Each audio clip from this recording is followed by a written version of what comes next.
গণ অধিকার ছাত্র অধিকার এখন টার্গেট করেই কথা বলছে। পরে কথা বলো, না আমি এটা বলতে হচ্ছে আপনি সিনিয়র হিসেবে যে কথাটা যে দায়টা দিচ্ছেন বন্ধন নিয়ে যেটা আপনি এটাকে বেয়াদবি নিলে তো হবে না। আমি তো এখানে বসে কোনোদিন নূর ভাইকে জিজ্ঞাসা করবো না যে নূর ভাই কেন পলিটিক্যাল পার্টির এত টাকা কোথা থেকে পায়। কিন্তু আপনাদের তো আয়ের উৎস নিয়ে প্রশ্ন উঠছে। ভাইও তো আজকে একটা ভালো হোটেলে আজকে ইফতারি আয়োজন করছে, প্রশ্ন উঠছে মানে হচ্ছে। কিন্তু সেই জায়গা থেকে বলতে গেলে যে অভ্যুত্থান পরবর্তী সময়ে ওই কিছু অন্য ছোট ছোট পার্টির চাইতে এই অভ্যুত্থান পরবর্তী এই পার্টির প্রতি মানুষের আকাঙ্ক্ষা অনেক বেশি, মানুষ এই পার্টিতে আরো বেশি দিতে চায়। তারপরে কেন কোশ্চেনগুলো করতে হবে? নিজেদের দিকে না তাকিয়ে যদি আমরা কোশ্চেনগুলো করি তাহলে হচ্ছে প্রশ্নবিদ্ধ আমি তৈরি করতে চাচ্ছি। এই বিষয় নিয়ে কথা বলার নেই, তবে হচ্ছে এনসিপির বিষয়টা যেটা বলবো, এনসিপি আসলে রাজনীতি করতে এসেছে। রাজনীতি করবে কিনা এটা নিয়ে অনেকদিন মানুষ, রাজনৈতিক দল করবে কিনা এটা নিয়ে অনেকদিন তারা কনফিউজড ছিল, রাজনৈতিক দল করবে কিনা। এবার আপনারা দেখছেন আমরা কনফিউজড ছিলাম। আমরা বিভিন্ন জন ভেবেছি, যেমন আমি ভেবেছি যে আমি যদি রাজনীতি করি আমি কোনো একটা রাজনৈতিক দলে যোগ দেবো। কারণ আমি দেখেছি যে হচ্ছে 5ই আগস্টের পরের 30 দিন বাংলাদেশে কোনো সাদাবাজি নাই, কোনো দখলদারিত্ব নাই, কোনো হানাহানি নাই, প্রত্যেকে এক, সবাই ভালো। কারণ আমরা তো গত 16 বছর রাজনীতি। কিন্তু তারপরে কি হয়েছে? তারপরে 6 মাস 5 মাস আমরা দেখতে দেখতে মনে হলো যে হচ্ছে আসলে যে গতানুগতিক রাজনৈতিক ব্যবস্থা আছে, এই ব্যবস্থা যে রাজনৈতিক দলগুলো আছে এগুলোর সাথে আমার রাজনীতিটা হয়তো যাচ্ছে না। বাংলাদেশে এখন সবচাইতে জনপ্রিয় নেত্রী, সবচাইতে জনপ্রিয় ব্যক্তিত্ব বেগম খালেদা জিয়া, এই ব্যাপারে কারো কোনো সন্দেহ নেই। এমন হচ্ছে নির্বাচন হলে হয়তো বিএনপি ক্ষমতায় আসতেছে, তাও সন্দেহ নেই। তারপরে কেন আমরা নতুন রাজনৈতিক দলের দিকে আগাচ্ছি? কেন আমি নিজের সিট করার জন্য কেন বিএনপিতে গিয়ে যোগ দিয়ে আমি কেন নিজের সিটটাকে সিকিউর করলাম না? কারণ আমরা আসলেই নতুন রাজনীতির কথা বলছি। আমি দেখেছি যে হচ্ছে যে আমার নদী পারাপার আমার এলাকায় যাইতে আমার খুব কষ্ট হচ্ছে, আমার যন্ত্রণা হচ্ছে। এক জায়গায় একটা ফেরি হলো আমি কাজ করবো, আমি এখানে আমার ফেরির জন্য একই সিটিতে 3 জায়গায় ফেরি দেওয়ার জন্য ফেরি ঘাটের জন্য বরাদ্দ চাওয়া হয়েছে।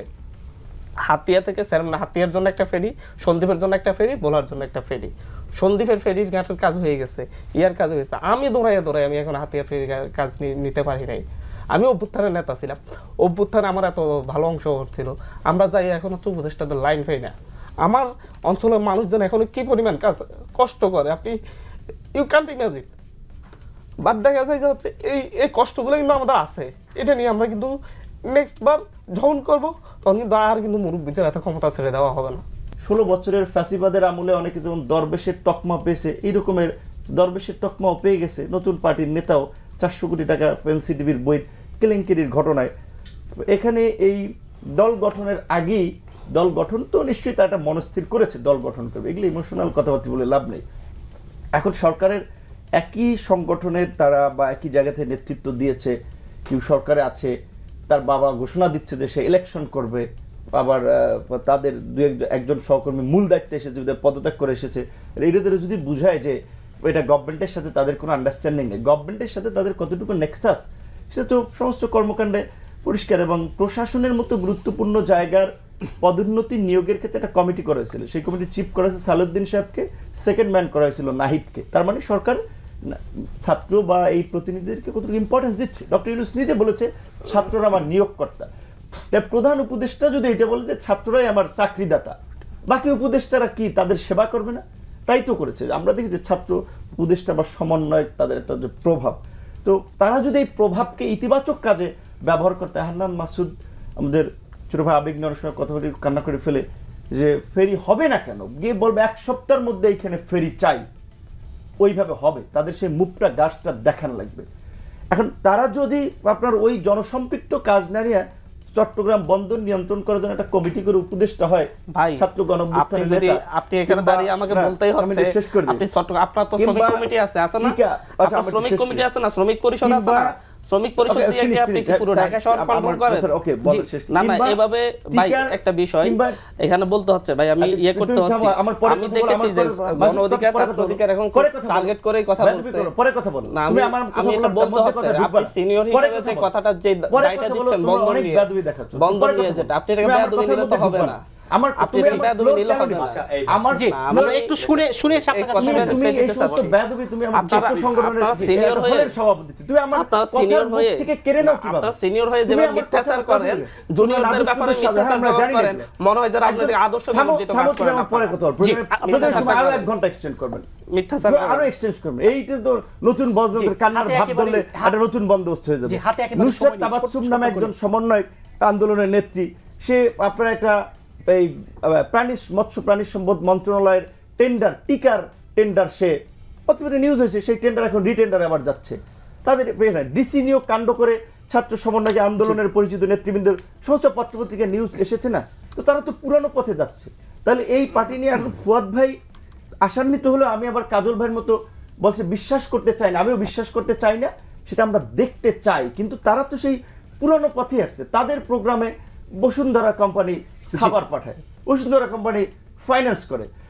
এই 24-এর নির্বাচনে বিনা ভোটের নির্বাচনে এমপি হওয়া রেডিয়ান ফার্মার জায়েদি, এই আমাদের এলজেডি মিনিস্ট্রি গণ অভ্যুত্থানের তো নায়ক, অবশ্যই সে নায়ক। আসিফ সে আমার সহকর্মী ছোট ভাই, কিন্তু আমি মনে করি সে নায়ক, সে হিরো।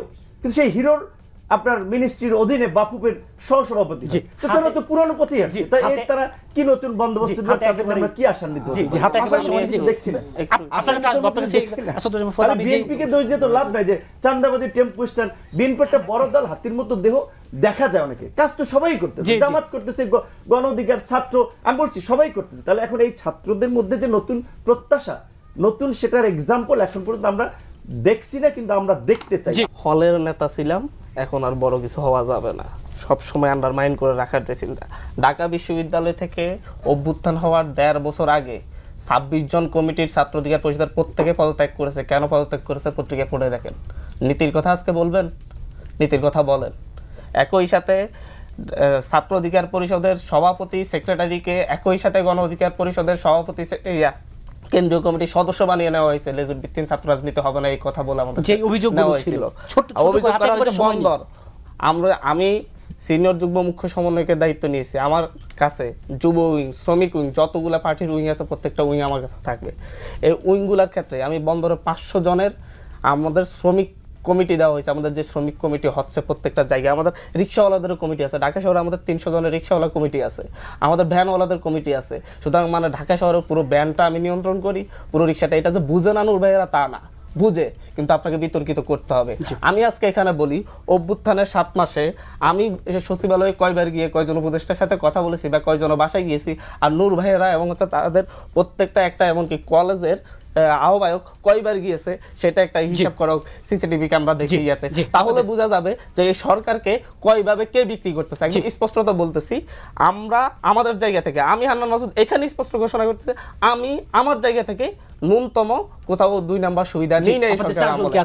এই জায়গা থেকে দেখা যাচ্ছে যে হচ্ছে বিতর্কিত করার জন্য, নিজেদের অপরাধ দেখার জন্য অন্যদের উপর দায় চাপিয়ে দেওয়ার যে চেষ্টাটা, এই চেষ্টাটা খুব ভালোভাবে করা। চারজনকে আজকে স্টুডিওতে সময় দেওয়ার জন্য ধন্যবাদ।